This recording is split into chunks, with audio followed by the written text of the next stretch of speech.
Welcome, friends. You're on the hook with Teeg Stouffer of Recycled Fish. Teeg, thanks for joining us today. I really appreciate your time in this interview. How would you like to talk a little bit about your site and what your cause is, Teeg? Yeah, you bet. It's my pleasure to join you. Thanks for having me. I'll tell you, Recycled Fish is a national nonprofit organ. I always say national, and I can tell some of the people who will be listening to this will be national to Canada. So we're a North American is actually a better way to say it.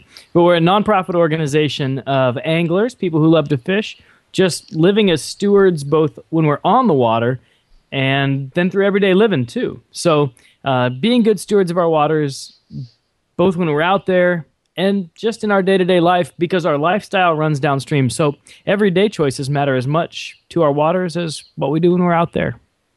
For sure, that's important. So, what is being a steward of the land, Teeg? Like, I've took your stewardship pledge on your Right on. internet site, Thanks. and Thanks. what exactly does that mean?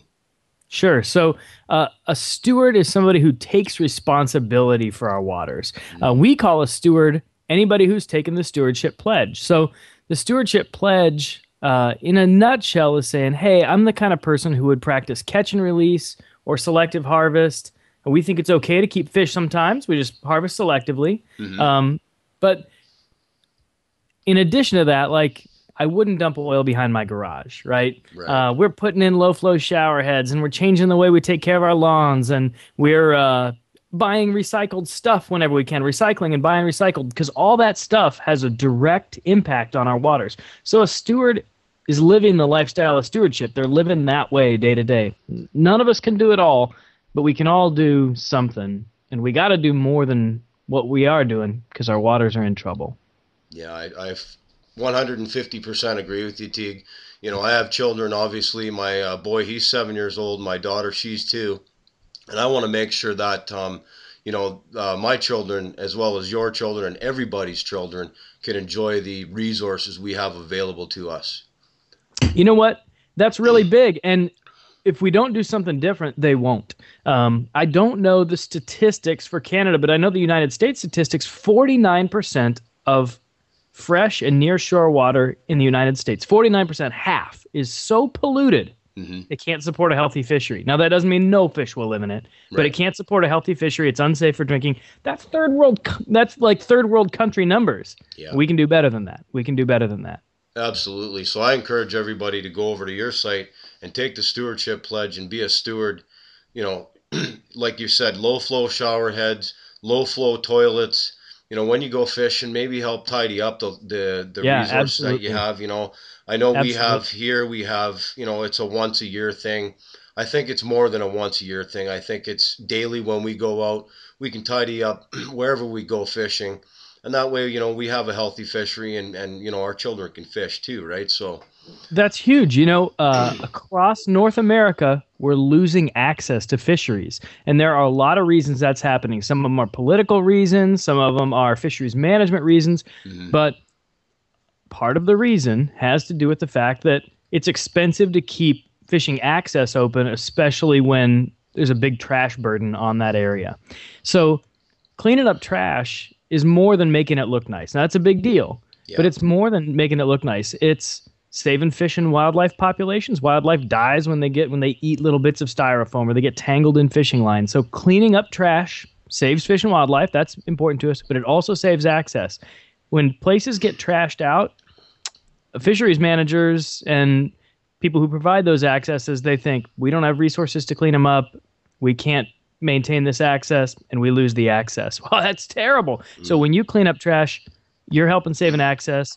And we say lake cleanup events are great, but even better is if each one of us is a walking, talking lake cleanup. When we go to the lake, it is going to be better when we leave it. That's a steward. That's the mark of a steward. Right. And that's what we encourage everybody to do is be a steward of the resources, right? Like clean it up. Don't pollute. Like I know you send me emails from Recycled Fish all the time, Sure. and it's very eye-opening to me to find out what a cigarette butt, for example, does Right. to a fishery, right? It's a funny thing, just something so small. You think, well, it's so small. I mean, you have these huge companies and big ag and all these things. What Mm-hmm. could like this little, but every little drop in the bucket makes a difference, and the little stuff adds up. And so you're exactly right. You're exactly right. Little things add up. And we do the weekly stewardship tip. It's free to sign up for the stewardship tip. One thing a week anybody could do to help our waters. Yeah. Go in there, go recyclefish.org, sign up for the weekly stewardship tip, and be proactive. Let's not be reactive Thanks. here. Thanks. Teeg, I know you got a lot of great stuff coming on your site. I would Yeah. like to talk a little bit about the fish itch. Fish Itch is a great new project. We're so excited about this. Thanks for bringing it up. Mm-hmm. So, Fish Itch, like I'm itching for fishing, right? Fish Itch is a new company, and the purpose of the company is to help fund conservation efforts. But it's so much fun, and it's so good for anglers. So, here's how it works. You sign up at fishitch.com, Mm-hmm. and then you start to save, scratch, and raise cash. So you get a once-a-week email. It's got a great deal on a fishing item. So it could be a lure, it could be an accessory, it could be a piece of apparel, it could be something that goes along with fishing. And it'll always be at least 50% off. So you'll Right. always pay at least half of what it would normally sell for in stores. And of that greatly reduced amount that you pay, 20% of the profits go into conservation. Pretty good. You That's get a- unbelievable deal, and this ain't like we give 1% or we give a nickel. This is 20%. I mean, that's 20% of the profits go back to the resource. That's pretty great, right? That's And you're getting awesome. an unbelievable deal. It's not like, hey, buy this item at MSRP and buy it for half off. I mean, everybody wins, right? For So sure. fishitch.com, it's free to sign up, free to start getting the deal. It's also really fun. For example, if you see a good deal, you're like, yeah, that's cool. Maybe you buy it and you get some itch points when you do. And they're like frequent flyer miles or something, right? So you can also say, man, I don't want to buy that, but my friends might. So you might share it on Facebook. You get itch points for that. And when you get enough itch points, you can redeem those to get stuff. So you can earn stuff and win stuff. And it's just fun. It's just plain fun. That's awesome. So like Thanks. Teej said, go over to fishitch.com, sign up, register. I've done that myself. I encourage everybody to do Thanks. that also. In this times of economy right now, we can all, use to save money. So get Yeah. over there, get signed up. Let's get on the bandwagon here. Next thing I'd like to talk about, Teeg, is 24-hour fish-a-thon. Like, Are you going to fish with us? wow, I'm in. I believe Right it's on. a team of people that go out fishing for 24 hours and just have a blast. Let's touch on that. Great. It's anglers across North America fishing around the clock and around the continent to raise awareness for the problems facing our fisheries, and then to raise money to help solve those problems. So this is year 3. Year 1, we had 10 teams from across the United States. Last year, year 2, we added our first Canadian team. So this year, our goal is to double our number again. We'd like to see, and someday we'd like to have all 50 states and all Canadian provinces fishing.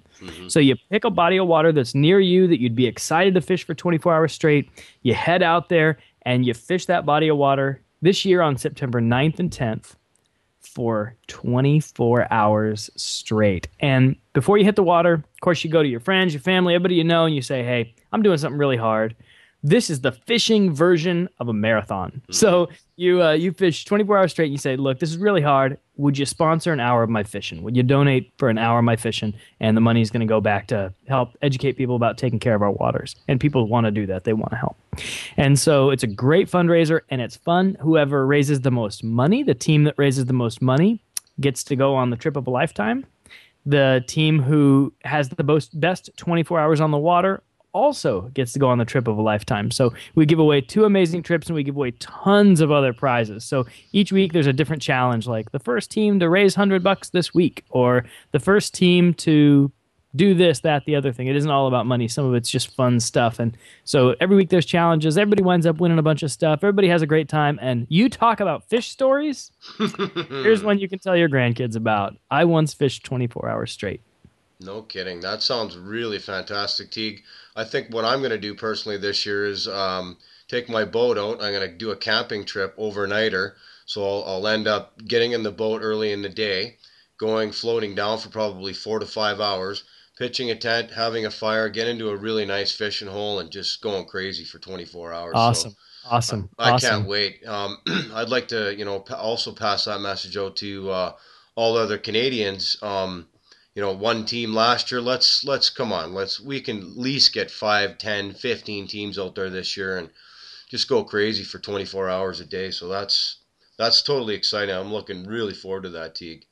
Well, Mike, as you can imagine, one of the things that we need to have happen for both the sport of fishing and for our waters is for the media to talk about what's going on with our waters. Hmm. And they just don't have an excuse to really talk about it. Like, there has to be a story. This creates a story. This generates tons of media. I mean, we get lots and lots of media from this. So it's just an awesome opportunity to get the media talking about how much fun fishing is and what's going on with our waters and how people can help solve those problems. So it's pretty rad, and I'm glad to hear you're in. So it's easy if you're listening to this, ooh, that sounds interesting. There's more information at recycledfish.org. Click on the Fishathon logo, and you can read more, and you can sign up right there on our site. And then you're assigned a coach, so you don't have to figure out how to do it. You get a coach who week after week will just keep you up to speed on, here's what's the next steps. Perfect. That sounds exciting, Teague. I can't wait. It So, is. It's exciting. It's fun. so finally, Teague, before we go, I would like to know where we can find your sites. I know you're on Facebook. I know I found you on Twitter as well. Can you just touch base on some of the social media sites we can find you and come sign up and be a steward of the land? Yeah, I appreciate that. So, of course, you can follow me, Teeg Stouffer, Teeg Stouffer, Stouffer on Twitter. I'm also Teeg Stouffer on Facebook, and you can send me a friend request. And Recycled Fish is on Facebook and on Twitter, Recycled Fish. And then we do a weekly podcast, thefishstick.com. So you can check out thefishstick.com and get our weekly podcast. And that's the main social media things. If you're hooked up with us there, you'll hear from us. You can also the best thing to do is take our Sportsman Stewardship Pledge and sign up for our stewardship tips. And then you'll get the stewardship tip email once a week and the stewardship updates once a month. Perfect. Well, thanks very much for your time, Teej. Really appreciate you coming on the show. Thanks very much. Really nice The to see pleasure's you. mine. The pleasure's mine, Mike. Thanks for helping spread the word, and thanks for what you do at the Bow River blog. That's hard to say for Yes. me, anyway. It's a tongue twister, but Bow River you're blog. It's super cool. Super cool. I've been checking your site out for a long time and love it. Love what you do, and you guys have a really cool fishery up there, and also your own set of issues. Every piece of water has its own set of issues. You bet, Tej. Anytime you want to come up, you want to come fishing, look me up. Always, get a hold of me, and we'll go get some trout. So, Likewise. Come on down here and get a line wet. yeah, thanks, Tej. I really appreciate that.